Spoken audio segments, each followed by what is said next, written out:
اور آپ دیکھ رہے ہیں کہ یہ کس طریقے سے شرمندہ تعبیر ہوا ہے۔ آج یونیورسٹی کا جو کیمپس ہے بہت ہی خوبصورت کیمپس، آپ اس کے نظارے دیکھ رہے ہیں، لش گرینی گراس لینڈس ہیں یہاں پر بایو ڈائیورسٹی پارکس ہیں، یہاں پر بہت ہی خوبصورت عمارات ہیں جہاں پر مختلف قسم کے اسکولز اور ڈپارٹمنٹس اور سینٹرز اور ڈائریکٹریٹس قائم ہیں۔ تقریباً 8 اسکولز ہیں جن کے تحت ریگولر باقاعدہ جو ہے یو جی، پی جی اور پی ایچ ڈی تک کی تعلیم یہاں پر ہوتی ہے۔ اس کے علاوہ کئی ایک سینٹرز ہیں جن میں بطور خاص ڈائریکٹر آف ڈسٹنس ایجوکیشن ہے، جس میں centre for professional development of Urdu medium teachers ہے، اور جس میں ڈکن اسٹڈیز کا سینٹر ہے، جس میں centre for Urdu language and literature اور کلچر ہے، اور ایسے کئی ڈپارٹمنٹس ہیں۔ ایک ویمن اسٹڈیز کا سینٹر بھی یہاں پر موجود ہے، اور یہ تمام ڈپارٹمنٹس اور سینٹرز مل کر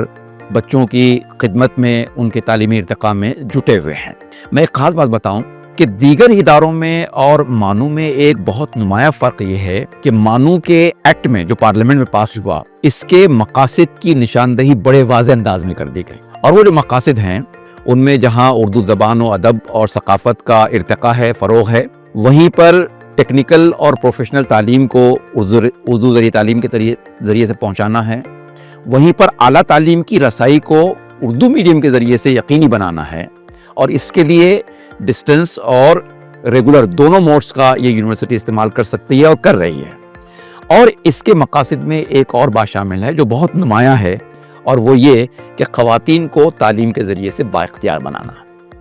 آپ دیکھیے اتنی کلیئرٹی کے ساتھ ویژن کو سمو لیا گیا ہے کہ میں سمجھتا ہوں کہ آنے والے دور میں بھی یونیورسٹی کے جو کارپردازان رہیں گے، جو چلانے والے رہیں گے، یہاں کے جو اساتذہ رہیں گے، جو طلبہ رہیں گے، وہ سب لوگ جو ہے ان کا سمت جو ہے، ان کی جو سمت ہے وہ متعین کر دی گئی۔ میں جاننا چاہوں گا کہ 28 برس کا پورا ایک عرصہ ہے جی، لیکن اس قلیل مدت میں بھی یونیورسٹی کا امپیکٹ کیا رہا ہے ہندوستان کے اندر، ہندوستان کی سوسائٹی کی؟ دیکھیے سب سے پہلی بات تو یہ کہ یونیورسٹی نے جو ذرائع استعمال کیے، جس کی جو نمایاں خصوصیات ہے، میں ان پر بات کر لوں۔ نمبر 1، وہ تمام لوگ جن کی مادری زبان اردو ہے یا جنہوں نے اردو زبان سیکھ رکھی ہے، بلا لحاظ مذہب، ملت، ذات پات، علاقہ، جن لوگوں کو بھی اردو زبان سے ذوق اور شوق ہے، ان تک اردو تعلیم کی رسائی کو یقینی بنایا جائے۔ تو اس کے لیے یونیورسٹی ایکٹ کے تحت اس یونیورسٹی کی ایک نمایاں خوبی یہ ہے کہ سارا ہندوستان اس کا جوریزڈکشن ہے، یعنی ہندوستان بھر میں جہاں چاہے یہ یونیورسٹی اپنا ادارہ قائم کر سکتی ہے، یہ ایک بات۔ دوسری بات یہ کہ اس میں ریگولر موڈ بھی ہے اور ڈسٹنس موڈ بھی ہے، تو ڈسٹنس موڈ کے ہمارے جو سینٹرز ہیں وہ ہندوستان بھر میں پھیلے ہوئے ہیں، اور اسی طریقے سے یہ جو ہیڈ کوارٹر میں جو تعلیم ہوتی ہے، ایسے ہی تعلیم دینے کے لیے 2 سیٹلائٹ کیمپسز ہمارے قائم کیے گئے ہیں، ایک سری نگر میں ہے اور ایک لکھنؤ میں ہے۔ لیکن صرف اتنے پر بس نہیں کیا گیا، بلکہ 8 کالج آف ٹیچر ایجوکیشن پہلے سے موجود تھے، اور ابھی وارانسی میں ایک کالج آف ٹیچر ایجوکیشن جو ہے اس وقت فروغ پا رہا ہے۔ اسی طریقے سے 5 مختلف مقامات پر پولی ٹیکنکس ہیں، 3 مقامات پر آئی ٹی آئیز ہیں، اور یہ جو کارواں ہے، یہ کارواں مسلسل اس میں اضافہ ہو رہا ہے۔ آپ جانتے ہیں کہ اس کے اولین چانسلر کی حیثیت سے آئی کے گجرال صاحب رہے،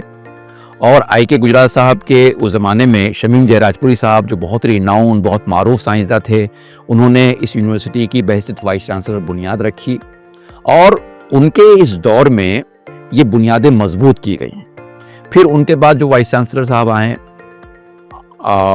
پروفیسر شمیم جے راجپوری صاحب کے زمانے میں یہ جو ہماری انتظامی بلڈنگ ہے، یہ اس کا وجود عمل میں آیا تھا، یہ ڈیولپ ہو رہی تھی، اور پھر جو اگلے وائس چانسلر پٹھان صاحب آئے تو ان کے زمانے میں اس یونیورسٹی میں مختلف قسم کی بلڈنگز تعمیر ہوئی، عمارات تعمیر ہوئی، اور الگ الگ سینٹرز قائم ہوئے، اور نہ صرف یہ سینٹرز قائم ہوئے بلکہ انہی کے زمانے میں الگ الگ مقامات پر جو ہے مختلف تعلیمی ادارے یونیورسٹی کے زیر اہتمام قائم کیے گئے۔ دیکھیے ایفیلیٹڈ جو کالجز ہوتے ہیں ان کی نوعیت بالکل الگ ہوتی ہے،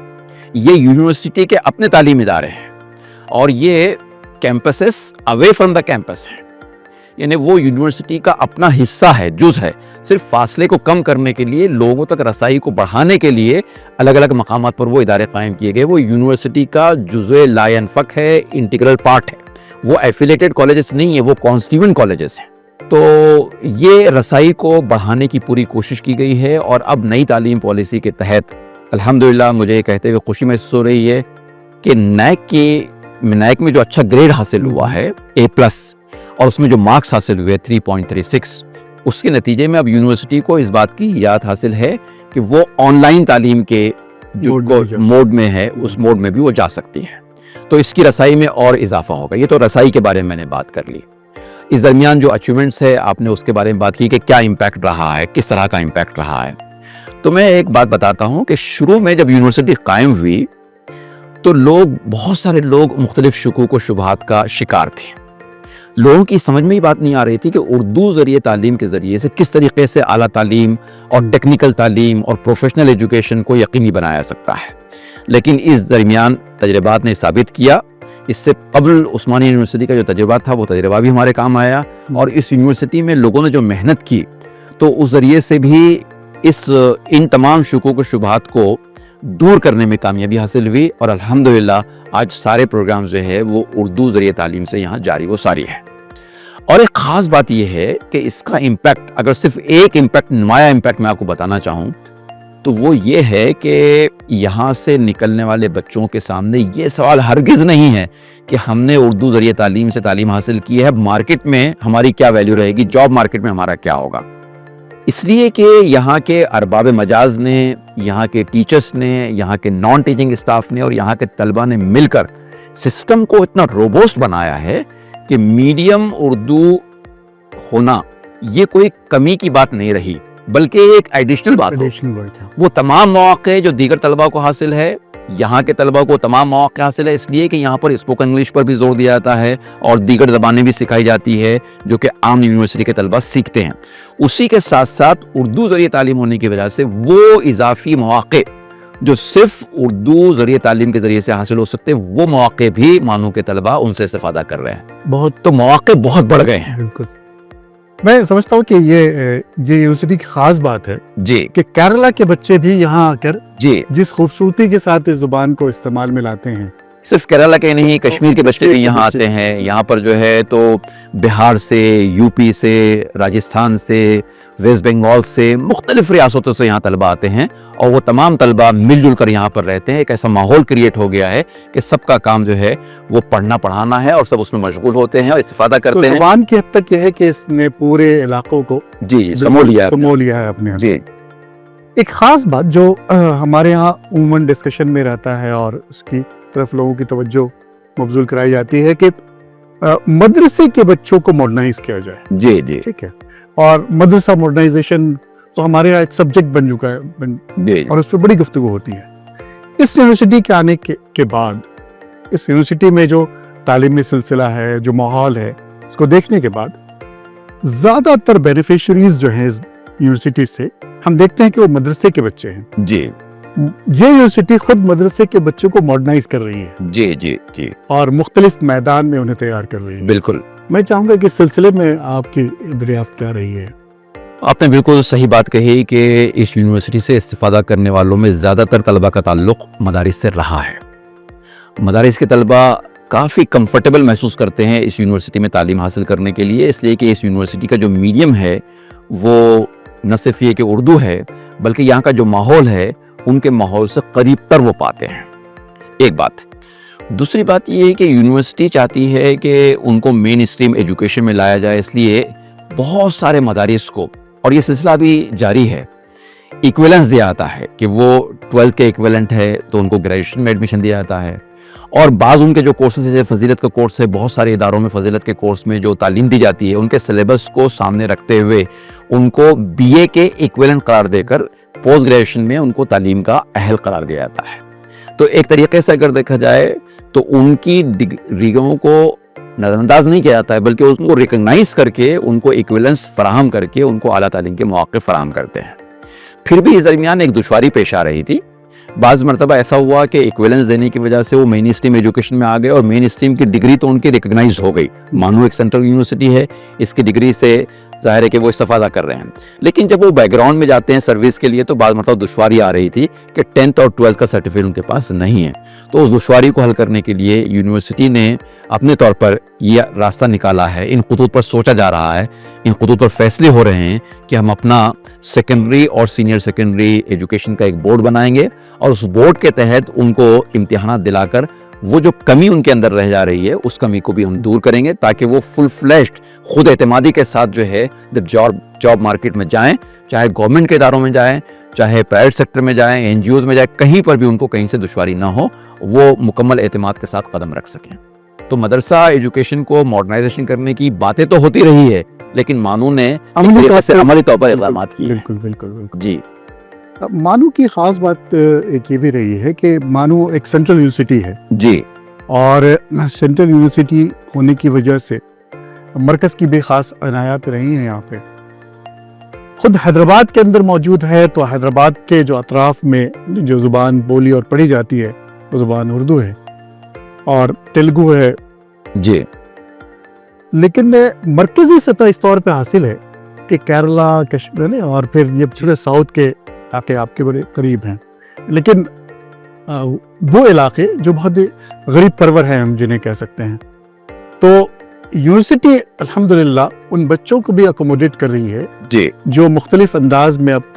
دوسری یونیورسٹیز میں جی, فیس کے تعلق سے ہو یا ہاسٹل فیس کے تعلق سے ہو, کہیں نہ کہیں وہ پریشانی کا سامنا کر رہے تھے. لیکن جب سے مانو کا یہ سسٹم ڈیولپ ہوا ہے, ہمیں سمجھتا ہے کہ ان طلباء کو بھی بڑی سہولت حاصل ہوئی ہے. تو فیس کے تعلق سے تھوڑا سا ایک اسٹرکچر کیا ہے ہمارے یہاں, وہ تو دیکھیے جیسا کہ عام طور پر جو ہے گورنمنٹ کی جتنے بھی تعلیمی ادارے ہیں وہاں پر فی اسٹرکچر جو ہے وہ ایسا ہوتا ہے کہ ایک متوسط طبقے کا طالب علم جو ہے اس کو ایفورڈ کر سکے. مانو نے اپنے ریٹس کو اس سے بھی کم رکھا ہے, ایک بات. دوسری بات یہ ہے کہ وہ طلباء جو وہ فیس بھی ایفورڈ نہیں کر سکتے ہیں تو وہ جو ہے مختلف قسم کی اسکالرشپ سے استفادہ کرتے ہیں, جو گورنمنٹ کی اسکالرشپ سے ان سے استفادہ کرتے ہیں. اور ابھی ایک نیا سلسلہ یہ شروع ہوا ہے کہ بعض این جی اوز آگے آئے ہیں, وہ از خود مانو کے طلباء کو اسکالرشپ دے کر ان کو یہ موقع فراہم کر رہے ہیں کہ وہ بہت اطمینان کے ساتھ اپنی تعلیم حاصل کر سکیں. ظاہر ہے کہ مانو اس میں کلیدی کردار ادا کرتی ہے, ان این جی اوز کو اور این جی اوز اور طلباء کے درمیان ایک رابطہ کار کی حیثیت سے اپنی خدمات انجام دیتے ہوئے, اور اس طریقے سے وہ طلباء جو اس کم فیس کو بھی ایفورڈ نہیں کر سکتے ہیں ان کو بھی تعلیم کے اس دھارے میں شامل کرنے کی عملی طور پر کامیاب کوششیں جاری ہیں. آپ کا خاص موضوع جو ہے وہ ٹیچرز ٹریننگ ہے. جی, اور ٹریننگ مختلف انداز میں ہم جی,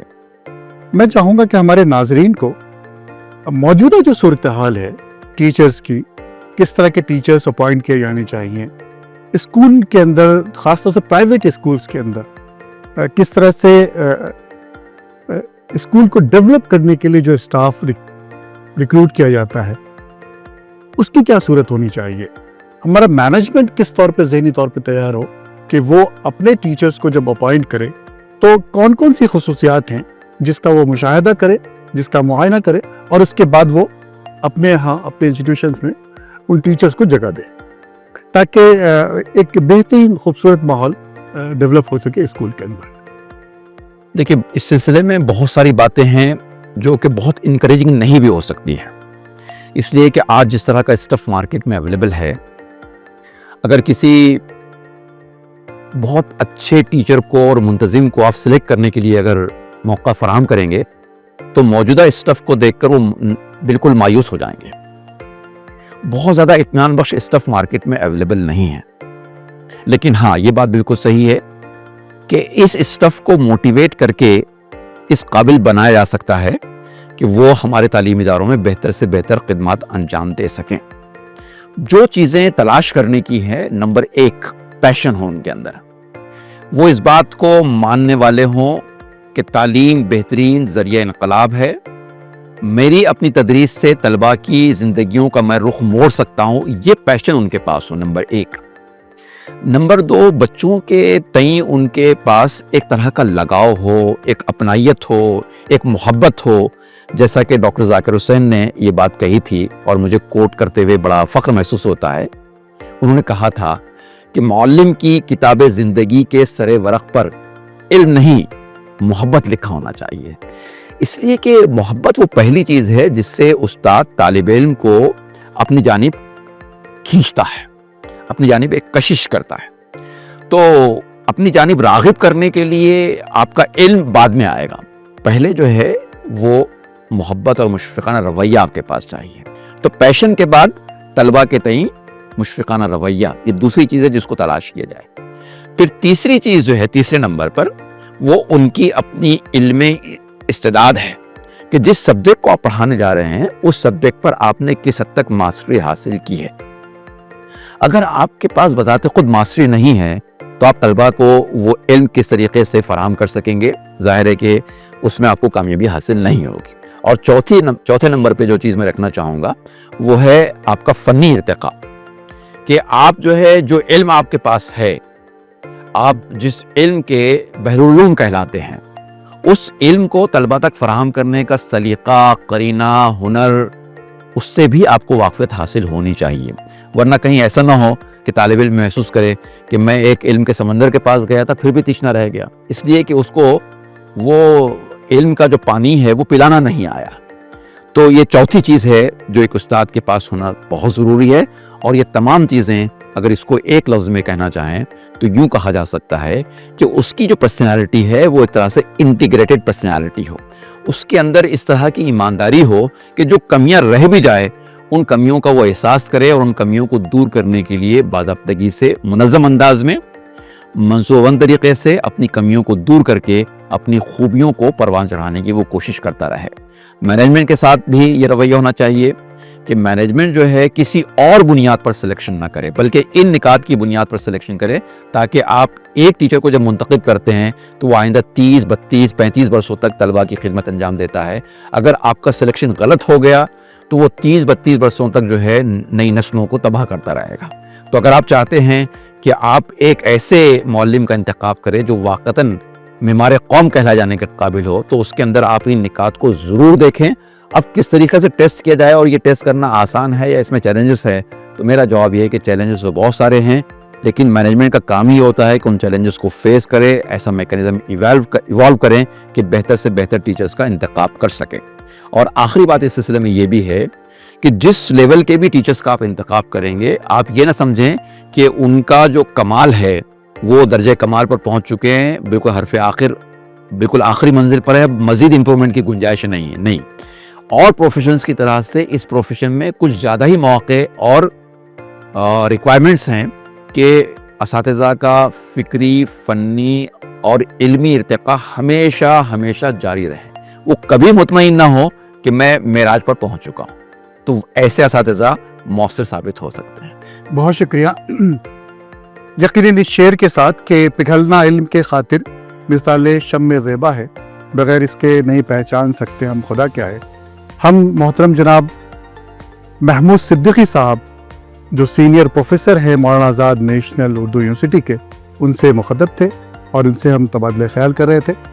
میں بہت مشکور ہوں سر آپ کا جو آپ نے موقع دیا اور ہمارے ناظرین کو اپنی قیمتی خیالات سے مستفید کرنے کی کوشش کی. جزاک اللہ.